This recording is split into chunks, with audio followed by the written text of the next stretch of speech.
Vinícius Andrade, alguns fatos, né?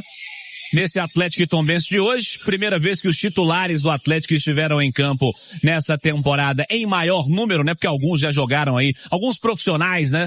Jogaram nas etapas anteriores. Era muita expectativa de ver mais criação, de ver mais finalizações, de ver mais chances, de ver gols, né? E o Atlético jogou meia hora com um a mais. Aquele famoso filme repetido do último ano, né? 30 minutos com um a mais contra o Tombense, que não venceu no Mineiro. E o Atlético não conseguiu vencer, não conseguiu marcar gol. Por quê, Vinícius Andrade? Ô Cirilo, considerando o tempo de acréscimo, o Atlético teve mais de 100 minutos, né? Pra poder fazer um golzinho. Eu não esperava um Atlético voando aqui hoje. Início de temporada, a maioria estava estreando. Apenas o Everson, o Natanael e o Vitor Hugo já tinham atuado. O Lodge fazendo a estreia dele com a camisa do Galo, o Maicon da mesma forma. Então, assim, não dava pra esperar um Atlético hoje jogando o fino da bola. Mas eu esperava mais, confesso, que é uma atuação pobre e um resultado também muito frustrante, porque o Atlético vai se complicando. Lógico que ainda é favorito, tem condições de se classificar, de chegar à semifinal do Campeonato Mineiro. Não é a prioridade do ano, mas é para tirar também um pouco da pressão. O Atlético terminou um 2025 de uma forma muito ruim, muito pesada, perdendo o título da Sul-Americana. Então, você começar o Campeonato Mineiro bem, dá uma certa aliviada e uma confiança também para a sequência da temporada. E já tem Campeonato Brasileiro daqui a pouco, em janeiro. Então, eu esperava mais do Atlético, principalmente considerando que o Tombense vem numa fase difícil, né? O Tombense não vence há muitos jogos e hoje dificultou muito pro Atlético. E chegou com perigo. O Atlético correu o risco de perder o jogo hoje. Depois da expulsão, o Tombense pouco atacou, já era de se esperar, mas ainda assim o Atlético não conseguiu merecer o resultado da vitória. Matheus, goleiro do Tombense, foi um dos destaques. Foi, mas ainda assim a gente espera mais do Atlético. Não dá pra pesar 100% aqui totalmente também as críticas, porque é o primeiro jogo do time considerado ideal, com peças ainda pra chegar, de um time que ainda tá aquecendo os motores, mas não dá pra tratar também como normal, como natural, um empate em 0-0, não conseguir fazer um gol diante do Tombense com mais de 100 minutos pra poder fazer isso. Em relação ao São Paulo, rapidamente, o Cláudio Rezende chamou atenção, ele fez apenas 3 substituições. Para início de temporada, ô Cirilo, que a gente percebe que fisicamente os atletas estão bem abaixo, fazer 5 alterações para mim é uma necessidade, né? Você precisa fazer 5 alterações até para dar uma oxigenada no time. A gente viu o Dudu, que é muito bom, mas pregado na reta final de jogo, o Hulk também. Então, acho que faltou também mais perna pro Atlético e o São Paulo tinha alterações para fazer ainda. Deixou duas alterações para serem feitas.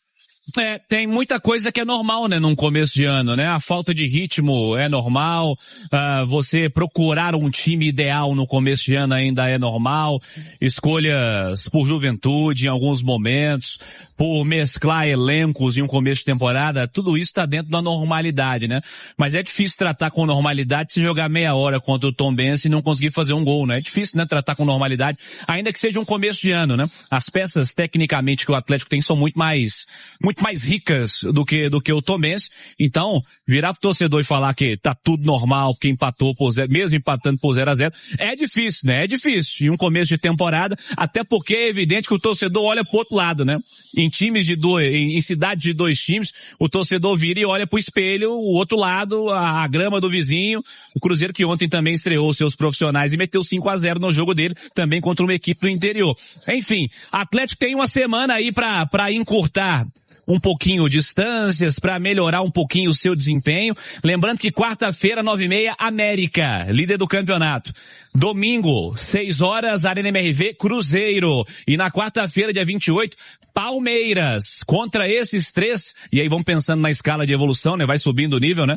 Contra esses 3, vai ter que jogar muito mais do que esse 0-0 contra o Tombense, com meia hora, com 1 a mais no jogo de hoje. Andrade, o que poderia ter sido feito de diferente no jogo de hoje para que esse 0-0 não fosse o placar, em especial sob a ótica atleticana, né? Porque foi o time que teve uma superioridade numérica aí por uma parte considerável do jogo. Ô Cirilo, o Atlético não fez um grande jogo, mas ele criou o suficiente para pelo menos vencer por 1-0, especialmente no segundo tempo. Primeiro tempo não criou absolutamente nada. Na segunda etapa, com 5 minutos, já tinha 2 chances. Uma o Bernard perdeu na cara do gol e teve uma outra que a bola bateu na trave, ficou até aquela dúvida se tinha entrado, mas realmente não entrou. O Atlético criou algumas oportunidades. O goleiro do Tombense foi muito bem, mas faltou também o melhor poder de finalização, aquele capricho, mas ainda assim o Atlético também poderia ter tido mais volume, especialmente a partir do momento em que o zagueirão do Tombense foi expulso.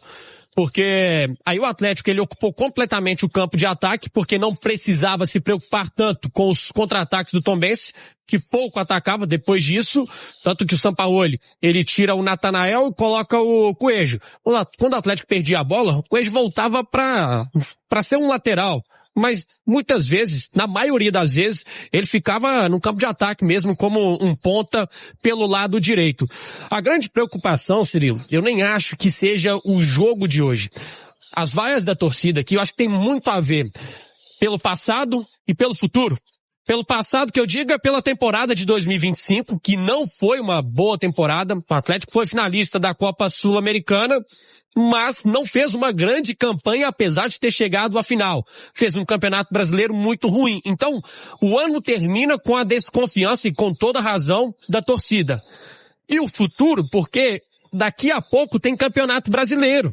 Então, assim, é normal o time não estar voando, o time ainda estar longe do ideal nessa época do ano. Eu não esperava o Atlético voando hoje. Só que, nos anos anteriores, a gente falava assim, poxa, tem muito tempo ainda para o time evoluir, né? O time ainda vai se encaixar lá para abril, maio, início do Campeonato Brasileiro. A tendência já era que o time estivesse em outro nível. Só que agora a análise é diferente. É daqui 10 dias. 10 dias tem estreia no Campeonato Brasileiro. Então, o torcedor tem toda razão de estar preocupado. Poxa, como é que o Atlético vai estar daqui 10 dias? E o torcedor que está mais preocupado também com o Campeonato Mineiro, ele pensa até antes. Como é que vai estar o Atlético daqui poucos dias contra o América e daqui uma semana contra o Cruzeiro? Porque é clássico. E aí pode ser Mineiro, pode ser Copa do Brasil, pode ser o que for. Pode ser brasileiro, o que for. Qualquer competição. O clássico sempre tem uma pressão maior e o nível de exigência é altíssimo por vencer, por ter uma atuação melhor, mas principalmente por resultado. Então, a evolução este ano, ela tem que ser muito mais rápida. E aí o Atlético ainda tem lacunas no elenco. A gente tem visto que o Atlético está no mercado, até aqui as contratações que fez, elas foram boas, mas tem lacunas. O Atlético precisa desse primeiro volante urgente. O Atlético precisa de um camisa 9, o Atlético precisa de um zagueiro, e se for ainda mais criterioso, se a gente for ainda mais chato assim, precisaria de mais um meia também. Então, tem algumas lacunas no elenco, sendo que daqui a pouquinho já tem Campeonato Brasileiro, então é compreensível a preocupação. Não acho que é momento para criar aqui crise, terra arrasada, acho que é longe disso, mas daquele alerta que já tá ligado, pelo que foi a temporada de 25 e porque a temporada de 26 é atípica. Daqui 10 dias tem brasileiro, tem estreia contra o Palmeiras aqui na Arena MRV. Nas primeiras rodadas do Campeonato Estadual, nas 2 primeiras, o Atlético teve um time com pelo menos 4 ou 5 atletas que, se não serão titulares, tiveram momentos de titularidade na última temporada, né? Jogou Alonso, jogou Vitor Hugo, jogou Alan Franco, Coelho, caras que, se não serão titulares, foram titulares em alguns momentos. Do que você viu hoje, o que você acha que tem uma base que vai ser vista? Quem você acha que talvez esteve fora hoje e vai retomar esse posto para a sequência? Como é que você encara o planejamento de elenco, de escolhas, de escalação do Atlético nas 3 primeiras rodadas, né, até chegar esse jogo de hoje?